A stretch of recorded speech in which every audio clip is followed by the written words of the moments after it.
Good morning, Meredith. You won't believe the weekend I had. Saturday I placed a bet on the Angels and won. But they played again yesterday and I let it ride, and then they lost. They're playing again tonight, and now I don't know what to do anymore. Well, Frank, the pattern is obvious. And betting against the pattern pays off. White Sox. Okay, Meredith, thanks. I'll go with that. Speaking of gambling, I bet you're taking the job. And that's not just because you're wearing your coat. I love the coat, Frank. But no, I'm taking it off. I'm leaving Providence Oaks again. Oh, that's not what I was hoping to hear, Meredith. But I understand. What are you gonna do? Well, actually, I'm, A van? So you're staying in the delivery business? No, wait. That's an RV. Yep, I'm getting on it, and I'm not sure where I'll stop. So, I guess this is goodbye. Goodbye, Frank. Thanks for the opportunity. Thank you too, Meredith. Goodbye. And the V-belt is not in great shape, but it should last you another month or 3. The raccoon in all of her glory. Do you like her? Meredith and I named her. She's pretty amazing, Lori. Cute name, too. Thanks for doing this for me. You're very welcome. I thought you really wanted to have the RV, Lori. I wanted to work on her really badly. But now that she doesn't need any more work, Angie can at least drive her around. Since I don't have a license, and I'm not old enough to get one anyway. I'll keep you up to date on all our adventures, promise. It'll be like you're right there with us. I'm counting on it. Hey, Meredith, I'm going to miss you. I'll miss you too, Lori. It was really fun watching that movie and working on the RV with you. Me too. Besides, you'll be back sometime, right?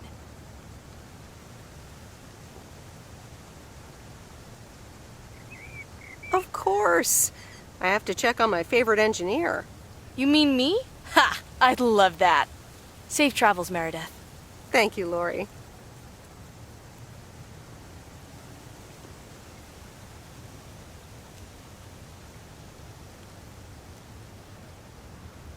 See you around. Magnificent, isn't she? Yeah, she certainly knows a lot about cars for a kid her age. I meant the RV. But sure, Lori's great, too. So, you all packed? Sure am. The big stuff's in storage. But I've got the bare necessities. Clothes, toiletries, and a whole bunch of videotapes.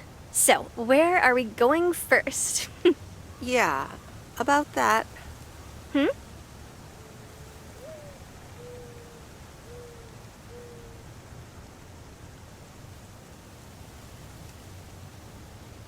I've grown quite fond of you, Angie.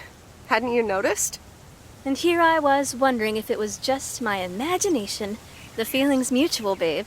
I'm in the driver's seat, by the way. I've heard about your driving. What? What have you heard? From who? People talk. When advertising exec David Howard, parentheses Albert Brooks, is passed over for a promotion and subsequently fired, he decides to change his whole life. He convinces his wife Linda, parentheses Monica Johnson, to sell their house and roam the country Easy Rider style in a Winnebago. Okay, forget this one. That's just not going to be relatable at all. Nope. We've got nothing in common with those guys. I have another flick where a bunch of academics set up a ghost hunting business in an old fire station. That should be way more accessible. Angie Eastman, have you seen every single tape in here? Not all of them, but most. Come on. But I don't mind watching them again. In fact, I'd love to see them with someone who Knows nothing about movies? I was going to put it a little nicer than that. Someone who has unspoilt virgin eyes. Virgin eyes? What are you, a poet now?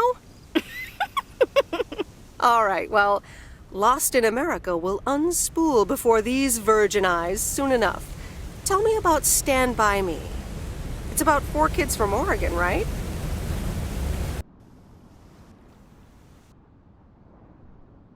Sorry for butting in, folks, but I've got a special treat for y'all. I just updated my playlist. This new song is from our very own Kay Evans.